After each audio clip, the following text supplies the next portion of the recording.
Corvus was once a pale bird, swift and radiant, chosen to carry Apollo's words across the world. But he loved what he was not meant to love, a mortal, a poet whose songs rose higher than prayer. When death claimed the poet too soon, Corvus begged the god to let him bring his love back. Apollo refused.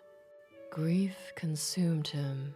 Again and again, the bird flew into the underworld, wings fraying against shadow, throat torn with cries. Each time he returned empty. The gods, weary of his mourning, blackened his feathers with ash and fixed him in the sky. There he circles forever, reaching for the cup of water he cannot drink, calling for the voice he cannot hear.